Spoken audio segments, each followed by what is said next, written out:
Just wanted to make a quick video on a project I'm working on. I'm converting a foam jet from Menards. In a previous video I talked about this guy, which is for under 25 bucks. It's a really nice pliable RC plane for beginners and little kids, and basically indestructible. But when I was there, I noticed they had for $7.99 they had this foam jet, and originally I saw a video with this mini Solus. I'll put the link in the description, but basically they use a EDF turbine motor and some very small servos. These are like 2 grams, where the usual servos you get are like 9 grams, so yeah, they're quite a bit smaller. So using those, and then using a very small transmitter, found these are like $4.50 on AliExpress. 4 channels, and yeah, they work great. So using those, I was going to convert that to use remote, but when I saw this, I'm like, I wonder if I could convert this. So I started to work with this, and basically just it comes with the 2 stabilizers back here, but before I started working on it, I marked the CG points, and the canopy here was on it, and I had the little metal bearing in there for weight, and so basically took that out, just ripped this off, took out the foam in there, opened up a channel in here, dug back into there, and these little receivers actually is pushed back into there, and then you can see the servos hooked up, a couple of control horns from just printed out, and the hinges are just hot glue hinges, and then so the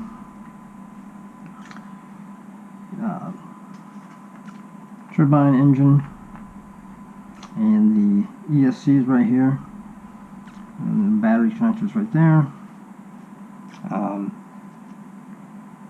and yeah,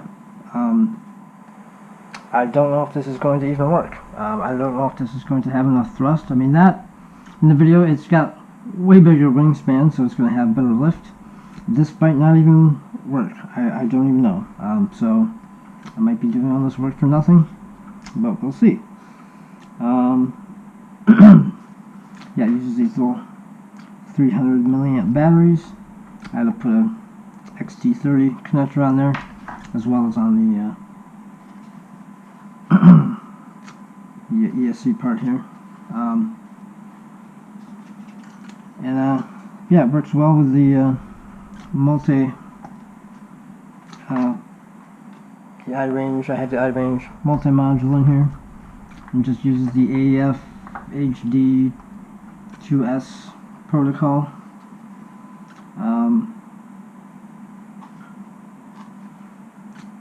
And connect it up.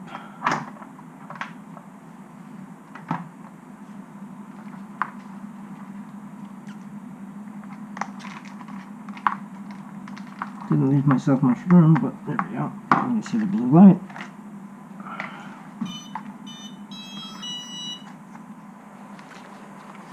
And as you can see, left and right, up and down, just uses elevons, and then the throttle. That all works well. So the only part left was mounting the motor, which trying to find a lightweight solution, something that wasn't going to damage the plane too much. So I came up with basically using this modeling foam that I had sitting around. I had it for another project, and I opened it up and I was going to use it to make a foam pumpkin and add extra teeth to it and stuff. And it's really cool stuff. And then I put it away, and then so I was expecting it to be dried up by the time I opened it. Luckily, it keeps it nice and yeah, it's still good. And so it's just squishy foam. Show it. Yeah, it's just this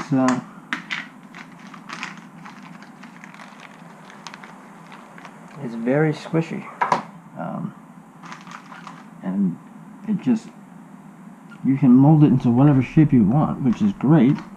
And I think even if you have like some sort of damaged RC airplane, you know, like you cut the nose off, instead of having to carve something out of a brick of foam, you could probably use this stuff and just model whatever you needed to, and let it dry, and then glue that on. You can glue it, you can paint it, sand it. It does take a while though. It says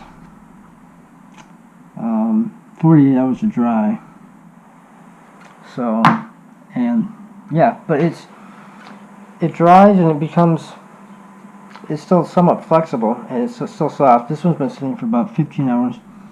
But basically, I didn't want to just hot glue this in place because I felt like it's going to be a huge puddle underneath, and it's going to, with that much hot glue, it's going to possibly damage the foam.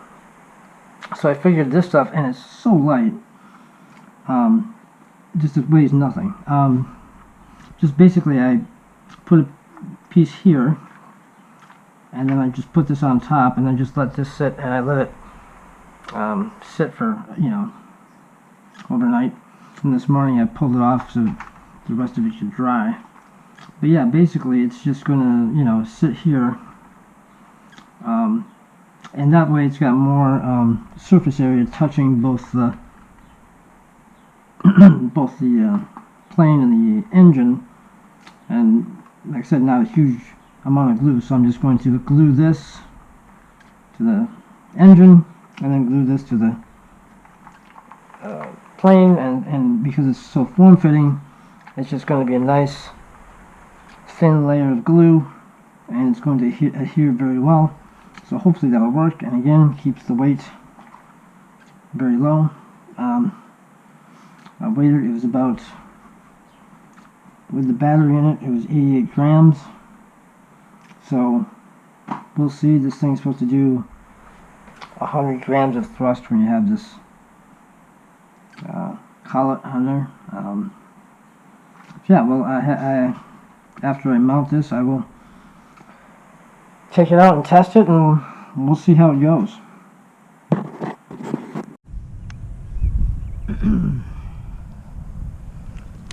Well, this is the first test. It's either going to work or not work.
Not even close.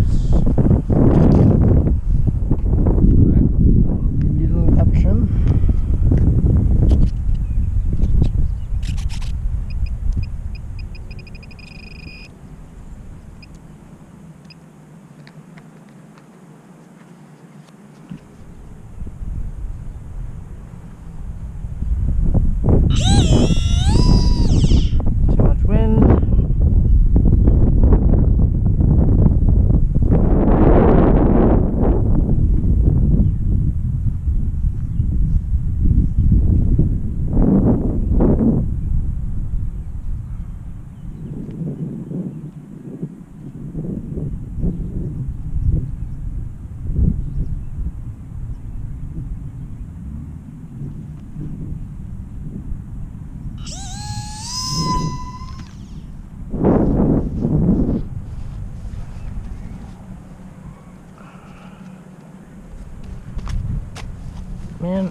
second try with the elevators adjusted.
Battery does not last at all.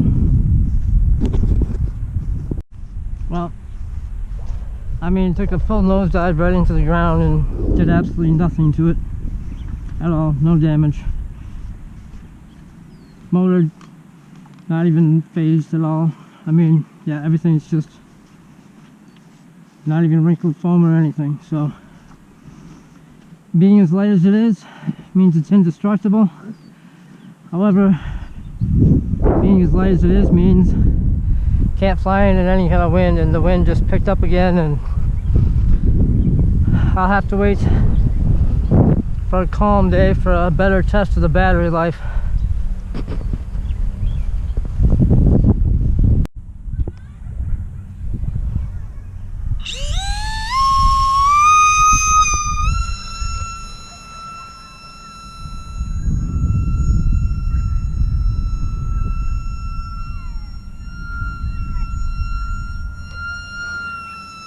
Well, this turned out better than I thought.